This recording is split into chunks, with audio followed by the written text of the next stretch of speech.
देखो यार, अगर तुम लोग सीएम पंक के फैन हो तो ये वीडियो तुम्हारे लिए मस्ट सी होने वाली है, क्योंकि गाइज एनजेपीडब्ल्यू पर सीएम पंक के डेब्यू को लेकर एनजेपीडब्ल्यू से सीएम पंक को ओपन ऑफर आ चुका है। नाइट शानदार डायनामाइट के बाद डायनामाइट की व्यूअरशिप सामने आ चुकी है। एईडब्ल्यू रेसलिंग का एक ओरिजिनल सुपरस्टार 5 सालों बाद कंपनी को लीव कर चुका है। एईडब्ल्यू में कोटा इबुशी के ड्रीम मैच को लेकर कोनोसुके ताकेशिता का काफी बड़ा स्टेटमेंट आ चुका है। एईडब्ल्यू के अपकमिंग कोलिजन शो के ऊपर एईडब्ल्यू ने रिक फ्लेयर को एडवर्टाइज कर दिया है। तो गाइज वहीं आरओएच रेसलिंग के सीडब्ल्यू नेटवर्क के साथ टीवी डील को लेकर टोनी खान ने काफी बड़ा खुलासा कर दिया है। तो गाइज चलिए बिना किसी देरी के शुरू करते हैं इस वीडियो को। और गाइज सबसे पहले बात करेंगे डायनामाइट के व्यूअरशिप की। बात करें एईडब्ल्यू के डायनामाइट के व्यूअरशिप की, तो गाइज जैसा कि आप लोग को याद होगा, लास्ट वीक जब एईडब्ल्यू ने उनका डायनामाइट किया था, तो लास्ट वीक 1 नवंबर को एईडब्ल्यू को डायनामाइट को करीबन 8,32,000 व्यूअरशिप मिली थी, जो एईडब्ल्यू डायनामाइट की एक एवरेज व्यूअरशिप थी। बट गाइज यहीं इस हफ्ते जब एईडब्ल्यू ने उनका डायनामाइट किया, तो एईडब्ल्यू के इस हफ्ते डायनामाइट के व्यूअरशिप लास्ट वीक के मुकाबले डाउन हो चुकी है, क्योंकि गाइज इस हफ्ते एईडब्ल्यू के डायनामाइट शो को अमेरिका में मात्र 8,04,000 लोगों ने देखा है, जो कि लास्ट वीक के मुकाबले करीबन 30,000 कम है। और ये बात कहने में मुझे कोई भी शक नहीं है कि व्यूअरशिप के मामले में अब भी एईडब्ल्यू कंपनी की वाट लगी हुई है। वेल गाइज अब ये तो आने वाला टाइम बताएगा कि अगले हफ्ते एईडब्ल्यू डायनामाइट को कितनी व्यूअरशिप मिलती है। बट गाइज चलिए फिलहाल आगे बढ़ते और बात करते हैं टोनी खान के secondary wrestling promotion ROH wrestling की। वेल गाइज ये बात तो हम सभी लोगों को मालूम है, लास्ट ईयर टोनी खान के आरओएच कंपनी को बाय करने के बाद इस समय टोनी खान आरओएच और एईडब्ल्यू दोनों कंपनी के ओनर और हेड बुकर है। और गाइज यहीं इस हफ्ते अब आरओएच के टीवी डील को लेकर हाउस ऑफ रेसलिंग ने बहुत ही बड़ा खुलासा कर दिया है। वेल गाइज ये बात तो मैं आप लोग को ऑलरेडी बता चुका हूं कि अमेरिका की 5वीं सबसे बड़ी रेसलिंग कंपनी एनडब्ल्यू रेसलिंग कुछ दिनों पहले सीडब्ल्यू नेटवर्क के साथ टीवी डील साइन करने वाली थी। बट गाइज एनडब्ल्यू के पेपर व्यू के ऊपर जब यहां पर एनडब्ल्यू ने कोकेन वाला सीन किया, तो गाइज उसके बाद सीडब्ल्यू नेटवर्क ने एनडब्ल्यू को रिजेक्ट करके डब्ल्यूडब्ल्यूई एनएक्सटी के साथ टीवी डील साइन कर लिया है। और गाइज अगले साल से डब्ल्यूडब्ल्यूई का NXT show WWE company CW network के ऊपर ब्रॉडकास्ट करेगी। और गाइज सीडब्ल्यू नेटवर्क के साथ डब्ल्यूडब्ल्यूई के एनएक्सटी के टीवी डील के लिए सीडब्ल्यू नेटवर्क ने डब्ल्यूडब्ल्यूई को हर साल करीबन 35 मिलियन देने का वादा किया है। बट गाइज यहीं अब जब डब्ल्यूडब्ल्यूई एनएक्सटी और सीडब्ल्यू नेटवर्क के बीच में टीवी डील ऑफिशियली अनाउंस हो चुका है, तो गाइज अब यहां पर सीडब्ल्यू नेटवर्क और एईडब्ल्यू के बीच में टीवी डील नेगोशिएशन को लेकर बहुत ही बड़ा खुलासा हो चुका है। वेल गाइज इस हफ्ते हाउस ऑफ रेसलिंग ने इस चीज को कंफर्म किया है कि डब्ल्यूडब्ल्यूई एनएक्सटी और सीडब्ल्यू नेटवर्क के टीवी डील से पहले और एनडब्ल्यूए और सीडब्ल्यू नेटवर्क के नेगोशिएशन से पहले सीडब्ल्यू नेटवर्क जिस कंपनी को लाना चाहती थी, वो कंपनी और कोई नहीं बल्कि आरओएच रेसलिंग थी। और गाइज आप लोग को ये सुनकर शौक होने वाला है कि आज से करीबन 3 से 4 महीने पहले जब एईडब्ल्यू कंपनी लॉस एंजल्स में उनका डायनामाइट कर रही थी, तो गाइज एईडब्ल्यू के उस डायनामाइट के बैक स्टेज के ऊपर वार्नर मीडिया के एग्जीक्यूटिव के साथ साथ सीडब्ल्यू नेटवर्क के हायर एग्जीक्यूटिव मौजूद थे। और गाइज करीबन 4 महीने पहले ही सीडब्ल्यू के नेटवर्क के हायर एग्जीक्यूटिव एईडब्ल्यू के बैक स्टेज पर आके टोनी खान के साथ पॉसिबली डील करने को लेकर बात कर रहे थे। और गाइज हाउस ऑफ रेसलिंग ने इस चीज को कंफर्म किया है कि सीडब्ल्यू नेटवर्क आज से करीबन 4 महीने पहले ही टोनी खान से आरओएच रेसलिंग के टीवी डील को लेकर बात कर रही थी। और गाइज सीडब्ल्यू नेटवर्क ये चाहती थी कि टोनी खान आरओएच के टीवी शो को उनके नेटवर्क के ऊपर लाए। बट गाइज जब यहां पर सीडब्ल्यू नेटवर्क ने टोनी खान से आरओएच के पॉसिबल टीवी डील को लेकर बात की, तो गाइज टोनी खान ने आरओएच के टीवी डील को लेकर सीडब्ल्यू नेटवर्क को बिल्कुल ही सामने से मना कर दिया, क्योंकि गाइज टोनी खान का यह कहना था कि वो यहां पर इस समय वार्नर मीडिया के साथ लॉयल रहना चाहते हैं। और गाइज टोनी खान का यह कहना था कि जब तक वो यहां पर एईडब्ल्यू के अगले टीवी डील को लेकर वार्नर मीडिया के साथ नया डील साइन नहीं करते गए,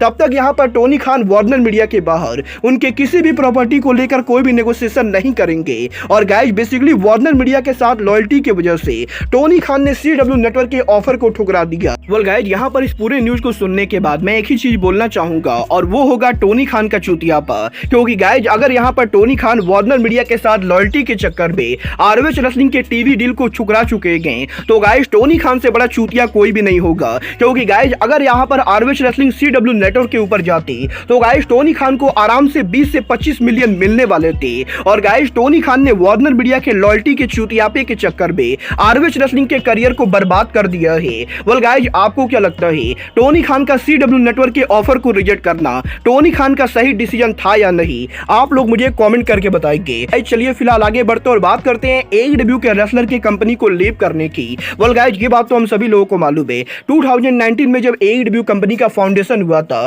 तो गाइस AEW ने लगभग उनके ज्यादा बड़े सुपरस्टार्स को 5 साल के कॉन्ट्रैक्ट में साइन किया था और इसीलिए अब यहां पर AEW के अंदर AEW के काफी सारे ओरिजिनल रेसलर का कॉन्ट्रैक्ट ओवर हो रहा है और गाइस इन्हीं में से एक और सुपरस्टार AEW ओरिजिनल सुपरस्टार बनी गए। वेल गाइस, ये बात तो आप लोगों को बढ़िया से याद होगा। AEW कंपनी के फाउंडेशन के बाद से ही पिछले 5 साल से बनी AEW के शो पर काम कर रही थी और करीबन 5 सालों तक AEW पर काम करने के बाद अब यहां पर बनी का AEW कॉन्ट्रैक्ट ओवर हो चुका है और क्योंकि टोनी खान ने बनी को नया ऑफर नहीं दिया है तो गाइस इसीलिए बनी यहां पर ऑफिशियली AEW को लीव कर चुके हैं और गाइस AEW ने भी इस चीज को कंफर्म कर दिया है कि अब यहां पर AEW के अंदर हमें बनी देखने को नहीं मिलेंगी। वेल गाइस, देखना बहुत ही दिलचस्प होने वाला है कि 5 सालों तक AEW में बनी के करियर के बर्बाद होने के बाद अब बनी AEW के बाहर किस कंपनी को ज्वाइन करती गए। बट गाइस, जहां तक बात रही रेसलर्स के ज्वाइन करने की तो रिक फ्लेयर के AEW को ज्वाइन करने के बाद अब फाइनली AEW कंपनी ने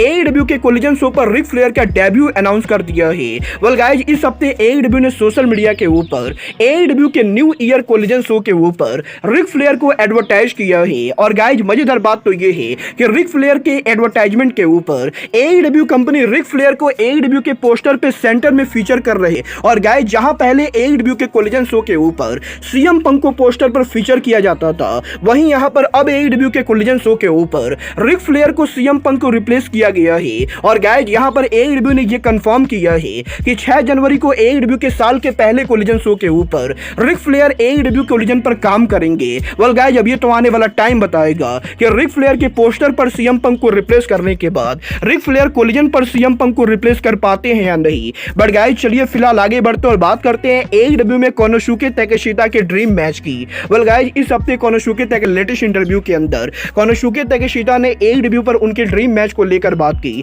जहां पर ताकेशिता का यह कहना है कि वो AEW के अंदर जिससे ड्रीम मैच लड़ना चाहते हैं वो AEW का कोई रेसलर ना होके बल्कि जापानीज फ्री एजेंट कोटा इबुशी हैं। और गाइस यहां पर कोनोसुके ताकेशिता का यह कहना है कि जब यहां पर ताकेशिता जापान के अंदर ट्रेनिंग करते थे तो गाइस उस समय कोटा इबुशी कोनोसुके ताकेशिता के टीचर हुआ करते थे और गाइस कोनोसुके ताकेशिता को कोटा इबुशी ने लंबे टाइम तक ट्रेन किया है और अब जबकि यहां पर कोनोसुके ताकेशिता अमेरिका के अंदर दुनिया की दूसरी सबसे बड़ी कंपनी के ऊपर काम कर रहे हैं तो गाइस कोनोसुके ताकेशिता AEW के अंदर कोटा इबुशी के साथ ड्रीम मैच लड़ना चाहते हैं। वेल गाइस, मुझे इसके हगड़े चांसेस लगते हैं कि AEW के अंदर बहुत ही जल्द कोटा इबुशी और कोनोसुके ताकेशिता आमने सामने होंगे। बट गाइस, जहां तक बात रही जापान की तो गाइस अब मैं आपको बता दूं NJPW के अंदर ब्रायन डेनिसन के रेसल किंगडम पर डेब्यू के अनाउंस होने के बाद इस हफ्ते NJPW के ब्रांड एम्बेसडर और NJPW सुपरस्टार रॉकी रोमेरो ने NJPW के फ्यूचर को लेकर बात की जहां पर रॉकी रोमेरो के इस इंटरव्यू के अंदर